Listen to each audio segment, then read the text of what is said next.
have a fantastic panel in the social impact section called Building Leaders and Ecosystems for the Greater Good.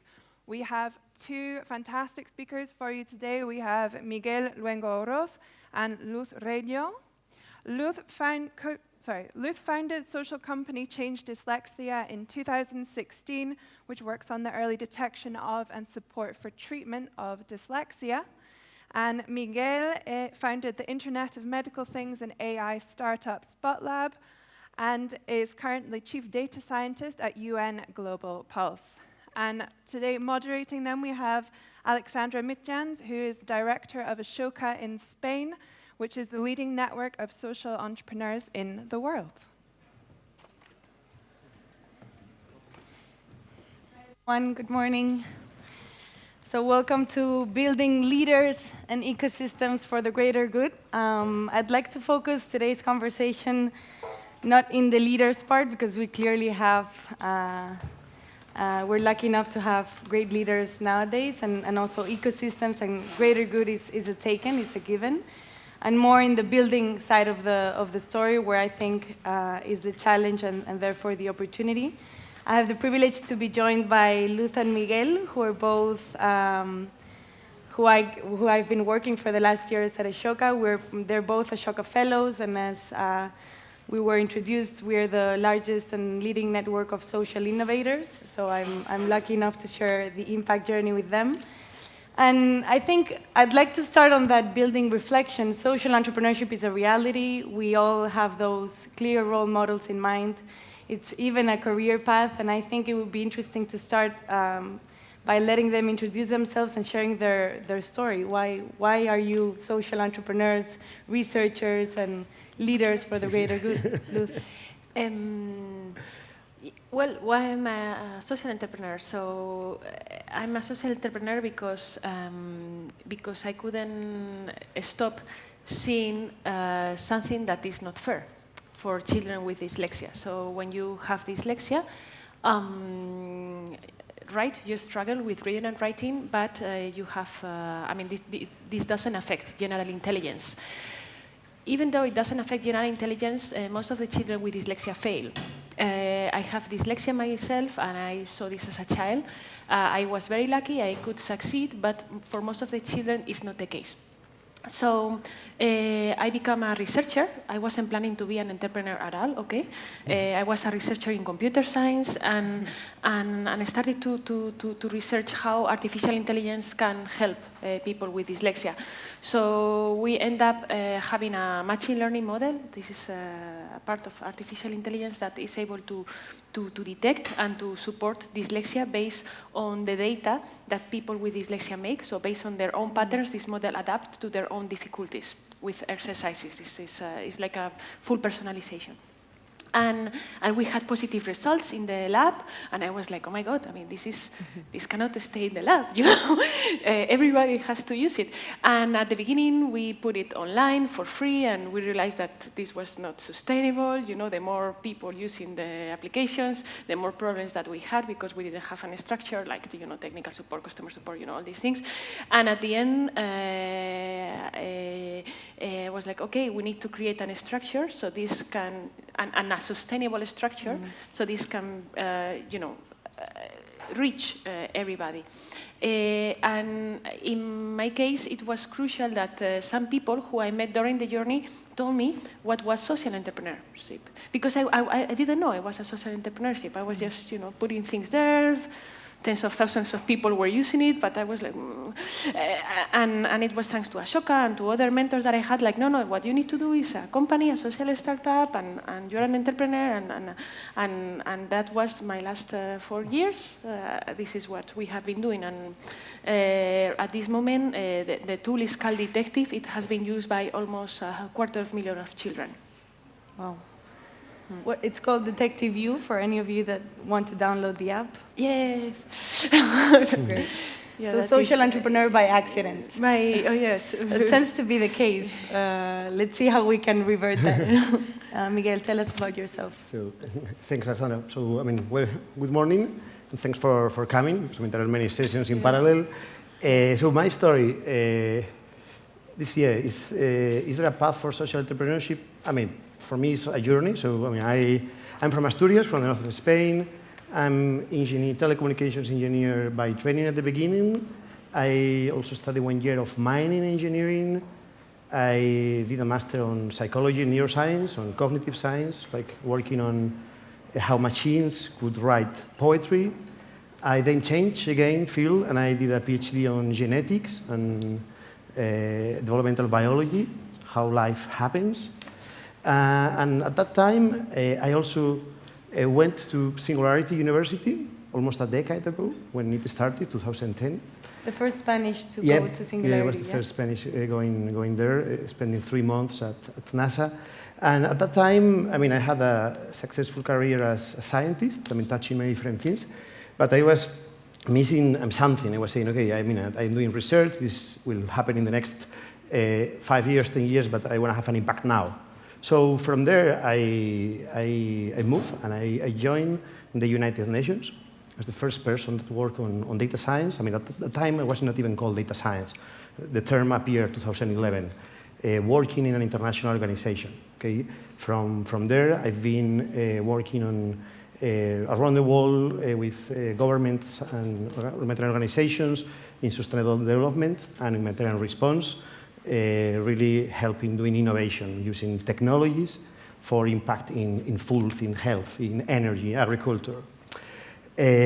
Moving ahead, also something that I did, I changed again, okay? And back also a few years from now, I I have seen what's going on in the field in many places. I always like video games. I've seen technology, so I made one experiment.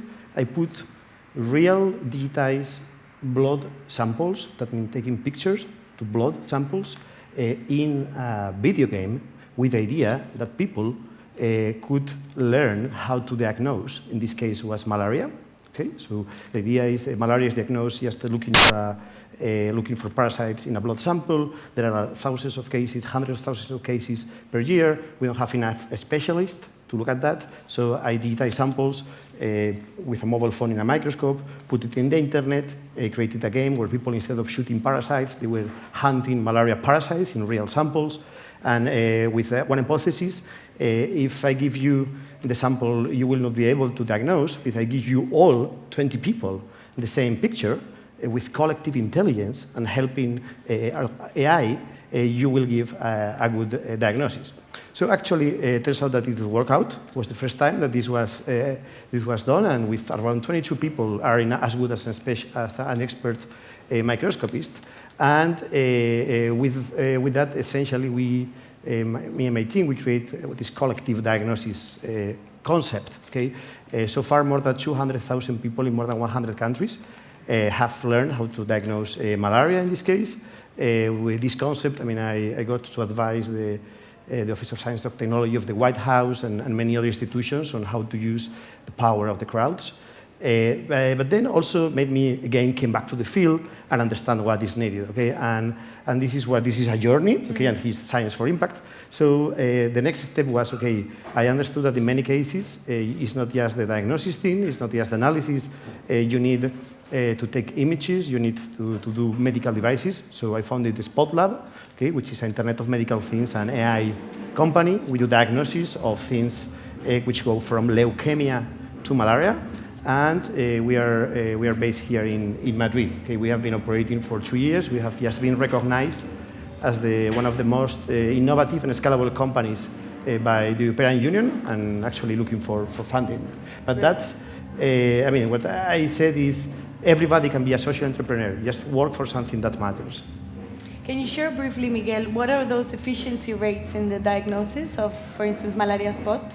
Because I understand now you're using that methodology for other diseases, this is right? digital health, okay? And this essentially what we are proposing, I mean, with the Spot Lab and Malaria Spot. So the point is like reduce time, reduce cost, and reduce distance, okay? And by this, I mean, sometimes you need to transport the samples, okay? That is CO2, that is time. But also, one person needs to spend 15 to 20 minutes to diagnose malaria or leukemia here in a hospital in Spain. That thing can be speed up by 10 times if you have machines and you have collaboration. Okay, I'm not saying that everything is going to be like teach by or like diagnosed by volunteers, but what I'm saying is that you can speed up the process by one order of magnitude using new technologies and adapting them to this context. Okay, so let's go back to the building part of the story.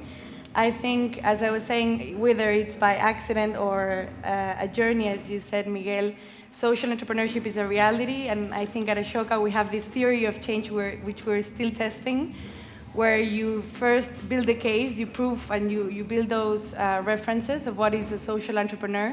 You connect to those wholesale partners, governments, universities, companies that allow you to spread the message and make it mainstream. And then you give the tools for people to become social entrepreneurs so that you don't need a story like Luces, no? Which is, obviously, you became a high-impact entrepreneur, but we hope people without dyslexia can also lead initiatives like yours. Totally. Whether we're still testing this theory of change, how can we build an ecosystem that allows more Luces and Migueles to happen in the world? And maybe you can share of that support system that allowed you to become like this. So in our case, what has worked, so dyslexia and many other topics touch different aspects, right? So in terms of dyslexia, we have government, we have schools, we have professional therapists, we have families, and we have children, okay? And it took me maybe almost 2 years to speak to everybody who is related to dyslexia and to find a model that could join forces for every single agent, okay? And a model that makes each of these persons win if they use our tool. So, for instance, if the government use our tool, they have an impact in society, they got press coverage, and their children get better at the school. If the teachers at the school use our tool, they have more time because there is a big demand of this, so they have more time to get, to be able to treat more children. And they have to work together with the families because they need to use the tool also at home. So normally teachers and families, when it comes to dyslexia, they are not very friends of each other, okay? Because they're like, it's your fault, it's your fault. So, but with this tool, they have to work together. And at the same time, because the tool has a free screening, professional therapists are not against us, because this could be, like having the medical community against you. This was a big threat at the beginning, because it's atomized screening and support. Because the tool has a free screening, this gives professional therapists more clients, because we get to have more people with dyslexia. So until we found like a business model that is able to create, I think you call it a win-win relation, but not between your customer and yourself, but between all the agents that touch dyslexia, that was complex. But I think this is how you get systemic change, and this is how you get people to support. So how you influence the roles and the relationships of a system really supports you and your work as a social entrepreneur. Exactly, okay. Exactly. Which is very much focused in indirect impact, right? And this is something that we always try to talk about when we talk about systems change. Is not only your direct product or service, but how do you influence the system to behave and have a new mentality. And connect all these people, because they were not that much connected.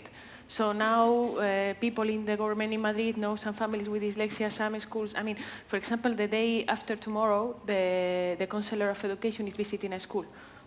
And these kind of connections you need to make so they see that this works, no? And it's positive for all. And with that systemic approach, Miguel, how do we create a system that allows more Miguels and Luces in the world? I mean, I think that to complement what Luz is saying, there is another thing which is about the own DNA of the companies, okay? And the DNA, I mean, I guess that our case might be my accident, but I mean, we have venture builders, we have accelerators. You are embedding an initial DNA in all the companies you are helping to create, okay? And that DNA up front needs to have the right values, okay, and the right values and the right forms. I mean, for instance, in our case, I mean, it's not just the mission, but it's Spolla, we say our principles is compass over maps, okay, we know the direction, we don't know exactly how it's going to happen. It's a network over hierarchy. Each one in the team has their own responsibility, is part of almost a movement. Is, as we say, humble, honest, and hackers. I mean, it's doing things and then talking about them, not talking and see, okay, fake it until you make it. No, do it, and then you tell it. And I guess that's one thing. And then the other is doing things upfront, right from the first day. So have a gender policy from the first day. Have everybody with the right contracts from the first day. Really do with your company how you could do with your family. Okay? And I guess that both, if you have the right DNA up front and the right ecosystem, then is how we can foster this systemic change. And I think both of you are clearly behind big movements, right? And we're used to the paradigm where it's a one-man's or one-woman's show, building a movement, and I think luckily we're moving to a space where we're more focused in collective impact, and the field is clearly moving towards that. What is your vision? And I think you're still clearly the voice behind your ventures and behind the field also in medical diagnosis, in dyslexia. How are you planning on disassociating yourself from the movement, if that's a plan? So I already dissociated myself from the movement 1 month ago. Yeah, it took me. It was very hard. It was 10 years, working for this, but at some point you need to. I mean, I think if the movement of it is called Change Dyslexia. If I want Change Dyslexia to succeed, it has to succeed without me. I mean, the idea needs to overcome me. So what I did is to give to give the authority to my team. Okay, so they are now dealing with it, and and it's working good. And I came back to research, yes, and now we are doing research on the strengths of people with dyslexia. So hopefully at some point, and I hope not too many years from now, we will be able to detect not only dyslexia as a, as something that is missing, but as something that is a strength. So we will research the cognitive strengths of people with dyslexia, and hopefully the diagnosis will be the other way around. So why you are good at this, okay, because. So, and that will be in Change Dyslexia, but it will be research again. And I think this has to do with what Miguel has said. I mean, since the very beginning in Change Dyslexia, even if we were a very little company, I made the contracts right. I have like no this kind of bullshit with no. I mean, I treat people as I wanted me to be treated, and I think this is why people stayed and believe it. Congrats on the journey. Thank you. Let's see. I'm still in the middle of the journey, but I mean, the idea is that, and it's what we are discussing here, if we want that our cases are anecdotes, we need the full ecosystem to understand that you have the power to change the things. I mean, I was reading about South Summit, startups, as we said, do something that matters. Start by that. I mean, just not by something, not because you can do it, you have to do it. Investors, put up front the social impact, not just the money that you will make it. Put KPIs. Say, I am improving the health of people. I am improving, giving clean energy. That's what is my footprint. That's you have to do that. And corporates. Corporates, as was acknowledged a few weeks ago by the CEOs of Fortune 500 companies, you have responsibilities beyond your shareholders. You have responsibilities with all the people that touch your product, with the society, with your clients, with your providers, with everybody. Okay, so when you think, you have to think bigger than your own company, and that's very important because at the end, the world is shaped by big corporates. Again, startups do something that you believe in, and investors put social impact there. I say, same way. We always say, do the grandmother test. Explain to your grandmother in 30 seconds what you are going to do. So my proposal is, do your daughter or granddaughter test. Explain in 30 seconds why you are going to do that company. Just give her a reason. And if that works, okay, you can go. So you mentioned, and feel free to jump in and ask questions. We'll have a Q&A in a bit, but I'd like this to be a conversation. You mentioned investment and you mentioned think big. What we're seeing is this emerging force of impact investment, and luckily in Spain we have amazing initiatives for Impacto, amazing organizations, Ship2B, Acumen, etc. I wonder, but at the same time we're seeing how more systemic social entrepreneurs, those behind the movement builders, are being left out of the investment party. In your view, and I'm not sure, maybe we can start by Miguel, what is your advice and your vision on how the investment field will connect with more systemic solutions of social entrepreneurs? So, I guess that this is something which doesn't apply just for social entrepreneurs. I think we are oversimplifying many times the investment game, okay? And there is a reason behind. So essentially, you always say, no, you have to do just one product with one small thing, do it perfectly. You will make a lot of money. But sometimes changes are not so easy. Okay, sometimes systemic changes are not so easy. And the same way, many times, entrepreneurs working in something big in a field, which is, something which is not small enough, they are not receiving enough support. This also happens with people that want to make change really at systemic level.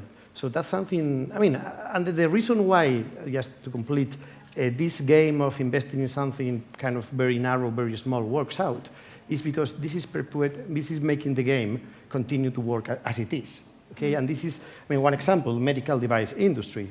What happens? The money is in one particular gadget. What happens? That gadget gets big, is good, gets acquired by a big company, doesn't matter, Siemens, Philips, whatever you want, and the world continues. And there has not been, there are many sectors, there are others that have been already disrupted, quote unquote, but there are many sectors that have not changed at all in the last decades. Why? Because we're playing this game of small things. And if we want to do this, really with social impact, we have to look at systemic entrepreneurs with this lens too. We call them at Ashoka little boxes. No, we receive a lot of candidates of social entrepreneurs that are actually a lot of them doing the same thing, and we wonder, if we collaborated more to the right and the left, we would see more systemic solutions. So I agree.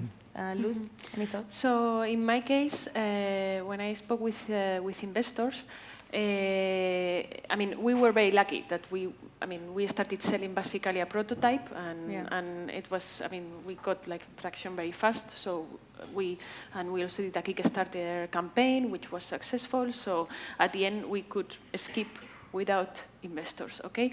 But when I met investors to see, to see if we can grow faster, in our case, the problem was actually the systemic thing, because investors want, for example, you are going to invest in schools and see, how can you make a lot of money just in schools or just in medical environment or just with families, just with and this was the main thing. Like you need to create, to get money, to create a project super specific, that shows an impact, shows a business model, full stop, no? And when there is a complex relationship, it gets more complicated. So I think, yes, it's harder to get, well, not harder, I don't know, I don't think if it's harder, but it's more challenging, maybe, to create a business model with a systematic change. But the good thing about social impact is that we have something that other entrepreneurs do not have, that we have the community behind us. So in our case, we have like families, schools, teachers, and these people are the people who are asking other people to buy these things. So having the community behind and having the community behind also means that you have the media behind you and that you have free marketing and you have so it's something that I think if you put in a balance how much money the community costs, I think it's much more than what I could ever get from an investor, seriously, from these 4 years. So, that's interesting. Okay, so we have, maybe I'd like to ask one last question. We're now Time Machine South Summit 2025. What would we be talking about? Will we still be in the social impact track? Will it be different from the business track? Will it be merged? What is your vision? I think there will be no difference. I mean, maybe we have different tracks for different topics, say energy, health, biodiversity. I don't care, but I mean, my hope is that we are not. This is not a small room and a side track. It's just the new business as usual. I mean, because we have no planet B. You cannot say it louder. That's clear. Yes, Luz? I think I mean, I think in 2025, this room will be bigger, because yes, I think I mean, social impact is and it's growing. I mean, 10 years ago, nobody knew about social entrepreneurship. Every time I said someone, I'm a social entrepreneur, they were like, good luck. and now you have a room in South Summit, no, for social impact. So I think it's something that it will. I mean, more and more. I mean, but that doesn't mean that you cannot make money. That means that you're going to make money and do the things right. I mean, yeah, that's very important. Yes. So we will be in the opening ceremony. Opening ceremony, making money, and opening ceremony. Exactly. Thank you, Miguel and Luz. We open up the floor. 5 minutes for questions. We do we have any microphone that we can share? We'll just stand up and name, organization, and question. I know we have some social entrepreneurs in the room that I'm seeing. Even happy investors, I see also. Happy investors, companies.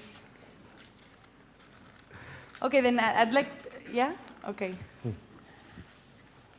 No questions? Okay. I had one last question regarding corporations. What has been your experience? Because we talked about investors, we talked about the field of social entrepreneurship. What is, on your point of view, the role of corporations now funding or supporting those systemic solutions that you're promoting? In my case, corporations played a big role. So, for example, when we launched our product, we decided to launch it together with Samsung. So for 1 year, our product was called Detective for Samsung, although it was multi-platform. And this allowed us that Samsung made an incredible communication campaign. I mean, something that we would have never, ever thought. I mean, that we could never have afford that, right? It was like in TV, cinemas, all over the place. So, and this was, again, a win-win relationship, because when you have a company that has a social impact, it has an incredible valuable for companies that do not have a social impact. So they want to partner you. I mean, this is, and this has not only happened with Samsung. We had other partnerships with other companies, and this was crucial because these companies can give you, something that you cannot do, and you give them something that they cannot do. So for us was very important to collaborate with corporations. So, yes, thinking around, corporates, I guess that there's something also in some interesting trick, if you want, that I've experienced from many years working at the UN, working with big companies. So essentially, having big corporations participating in projects that have a social impact somehow create something inside the company which is start to mutate their DNA. Okay, there are companies which are not born with the DNA we were talking about, but if you have people working in those projects, then the company also starts to change. I think that's very important. I remember, so it was some few years ago, a partnership between a big logistic company worldwide and a big international organization that delivers food around the Horn of Africa. And speaking after this partnership worked out and saying, okay, what was the most important thing of that partnership for the company? The first reply would be PR, but it was not PR. The most important, the biggest value for the company was the fact that employees couldn't identify themselves with the company.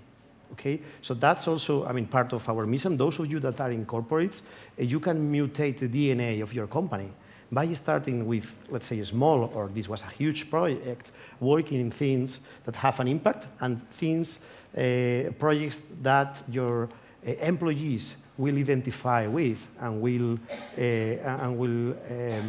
really like to work in more like that. So I guess that's a strategy, but also important. Again, it's from outside, but also you need to change the things from inside.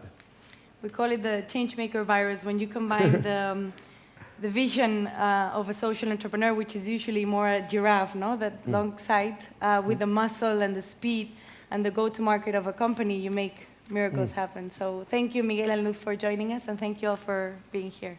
Okay.